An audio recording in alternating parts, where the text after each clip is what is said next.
We're in the Delaware watershed area in Pennsylvania, near the New Jersey line and the Delaware River. And we're in a national recreation area. So the campsite was half price, which was nice. It was still $26. She said the government leases camping areas to private companies. So this was a private company, and they charge a little more than the national parks do. However, it's very nice, and I stopped here just for the night.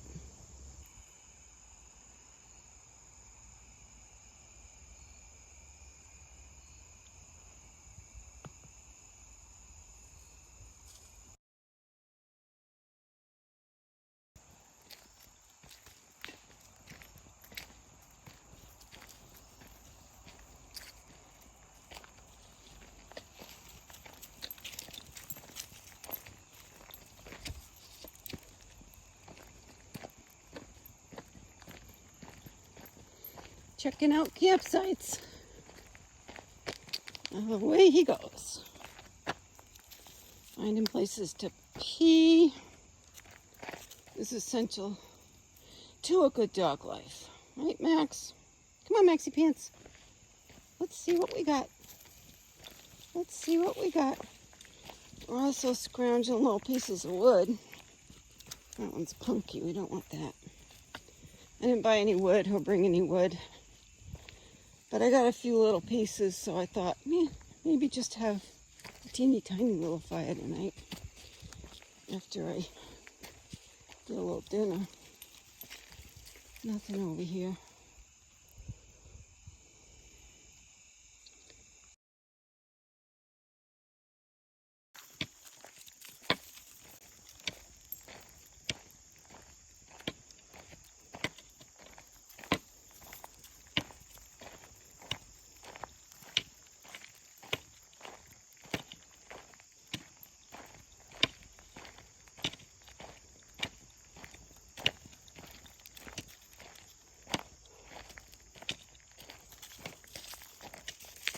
Come on, out of the poison ivy.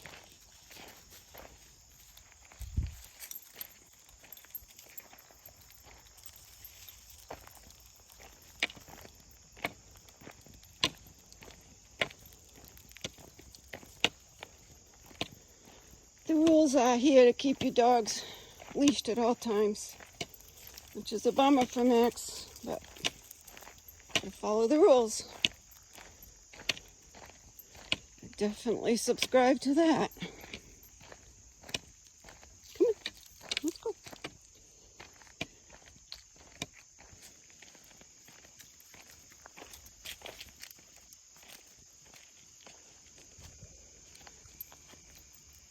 Are you at all interested in finding the river, young man?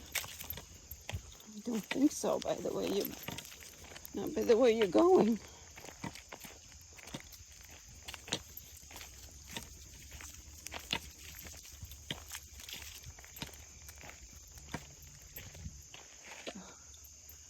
Pretty over in there.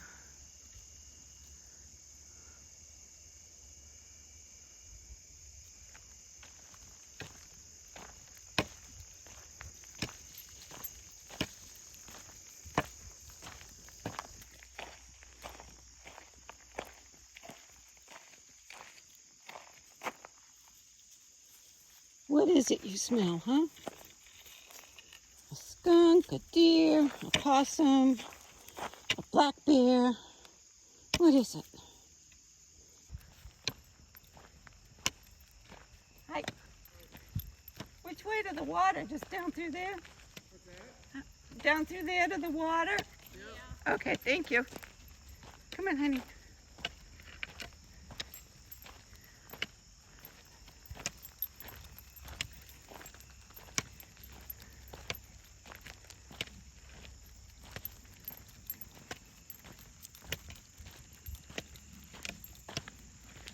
Sprinkling a little bit, and I think we're going to get good and wet before we get back to our campsite. I'm not really too bothered by that, but You want to see what's down here. Come on. Oh, that's pretty. Maxie, you gotta come and see what's here. The Delaware River watershed.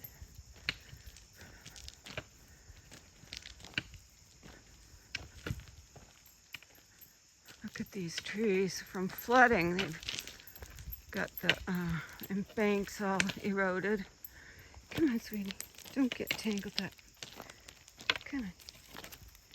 Oh my goodness. Wow.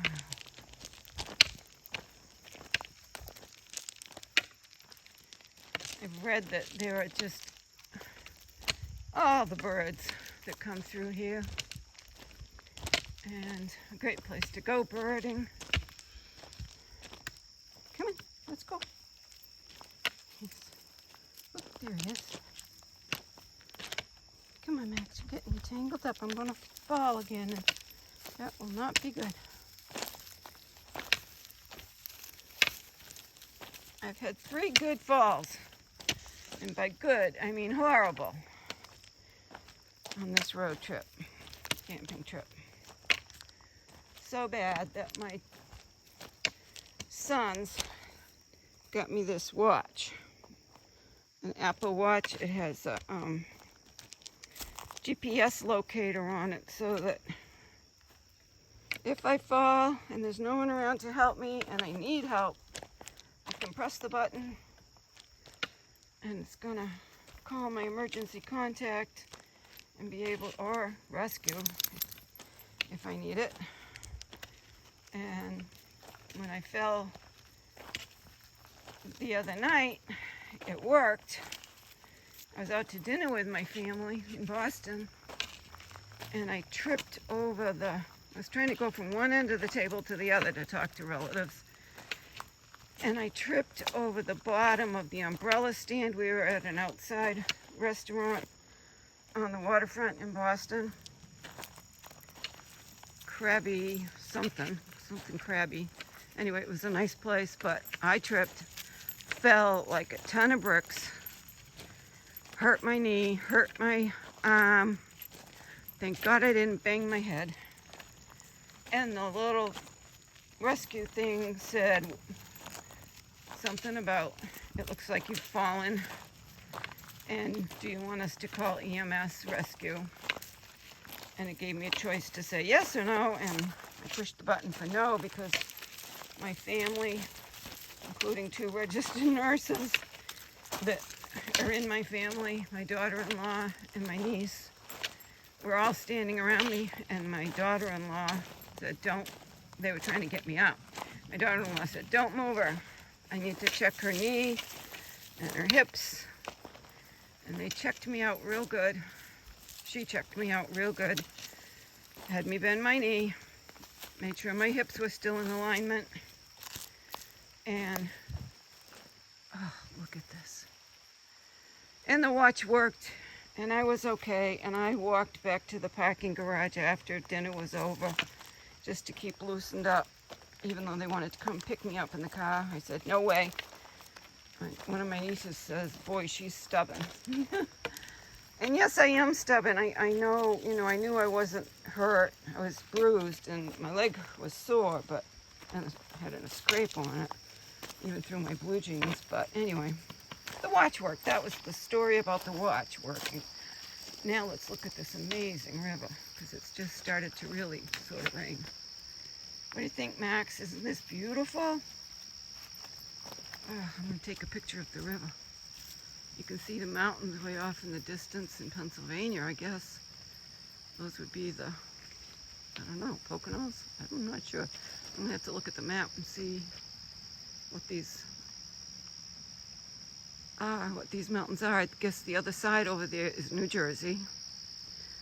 This side is Pennsylvania. We're under some huge big trees, which is keeping the rain off me. And I didn't bring my walking sticks. My kids are going to be asking me what I'm doing. I did have been collecting interesting looking sticks and carving on them, smoothing them out so that I can make a walking stick, and so far this is what I've got done on this one. It's kind of pretty, I think. It's all curvy, and it's just about the right length. It's got a little handle there. So I've got some sandpaper. I will sand it down, and eventually I will polish it with some wood polish or something, wax, polyurethane, I'm not sure. And it'll be real pretty.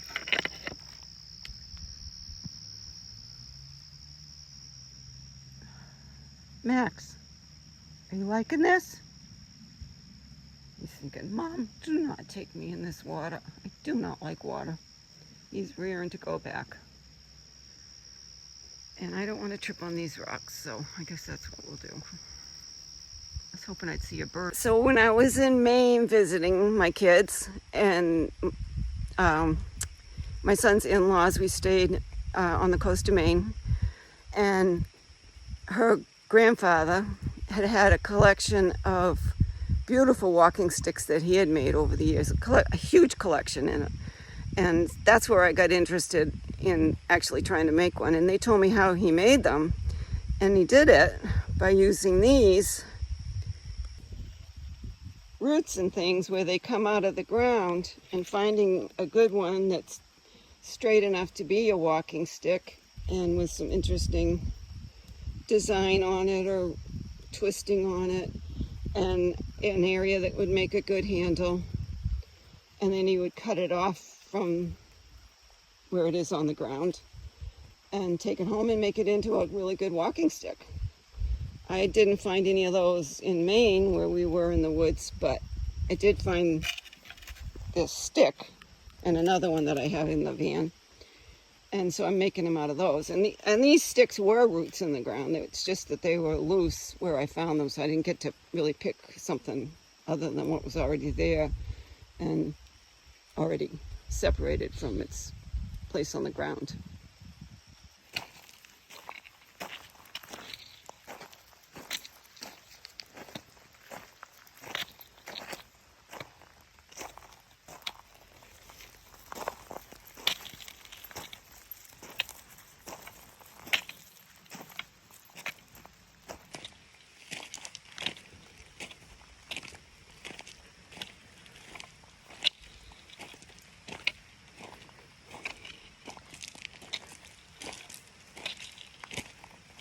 I guess you can probably hear the rain.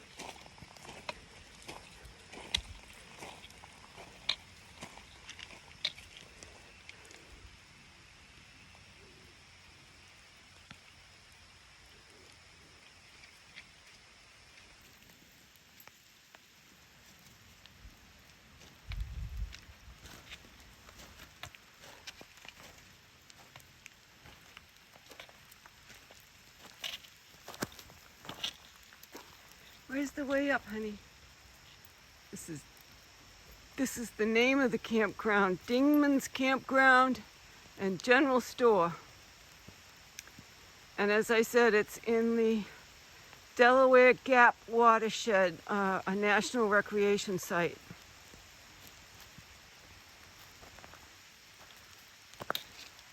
Oh boy, we're gonna get wet now. Up you go, Max. Up you go. Let's go. Let's go. Come on. Let's go. Gotta walk uphill.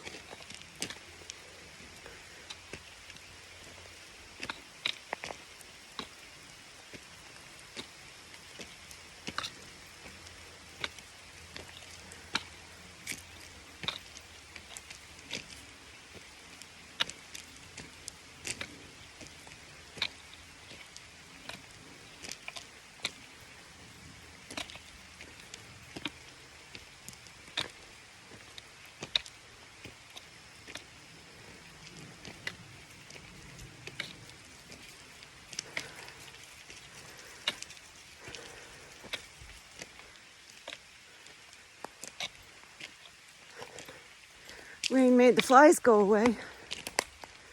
That's good. That's the good news.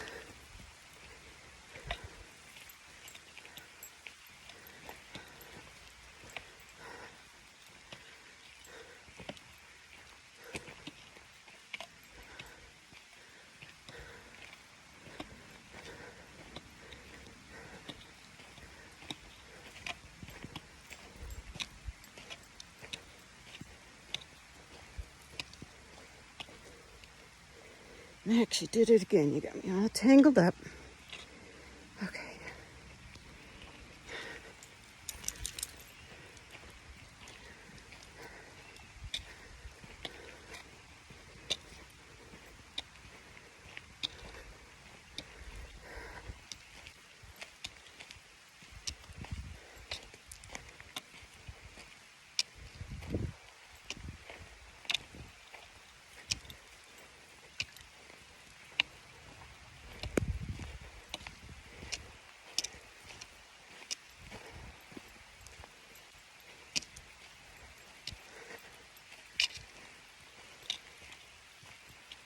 The rain is cool, but it was 80 degrees today, so it feels good.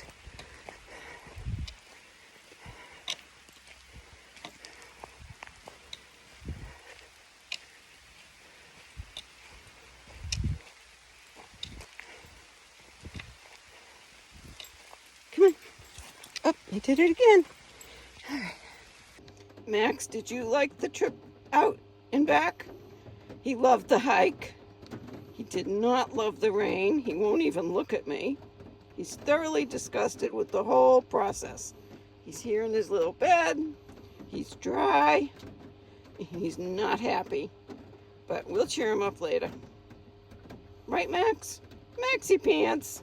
Oh my God, I just got the the look of, I'm going to kill you, Mom. Max, are you upset with your human? You are. You won't look at me. Turn away. All right. Turn away in disgust. Well, we got soaking wet on that hike back from the river. Max was not a happy boy. Soaked to the bone. It was a long hike. We were out over 2 miles. And when we got back, it was pouring and we were just saturated. I decided that would be a good time to get my hair shampooed, so I had water outside already, and I just got my shampoo, got lathered up, took my clothes off, dumped water on my head, had a nice shampoo, got all cleaned up. There's nobody around here. We're the only people camping right here on this loop, so I had no worries about doing that, and it felt so good, refreshing. I had already gotten Max dried off with a big towel and put him in the van, and so he was waiting for me in there. Unfortunately, I left things out when I went and left the windows down in the van. My old trick, still up to that. So things were wet a little bit, not too bad in the van, but my things outside, my sweatshirt and my map book got soaked, and my map book, the covers came off, but the pages are good, so that'll dry out and I'll have to fix the cover back on there somehow, or just not worry about it. So that was unfortunate that the map book got wet, but we had a wonderful walk, and I hope that sooner or later Max will get over it. You can hear the rain coming down. It has let up incredibly. It was just a downpour when we came back, and the rain has really let up, but and it's still light out. It's this. You can see that's behind Homer out there. I'm looking out the rear window of the van, and all cozy inside. Of course, I couldn't cook anything. I don't cook inside the van except to make hot water for coffee or tea. So I made a sandwich, and I have a piece of blueberry pie that I picked up at a little roadside place today in New York State. So that'll be fun. And having a nice time in here with Max, trying to get him to speak to me again, but that's not happening. He is not happy.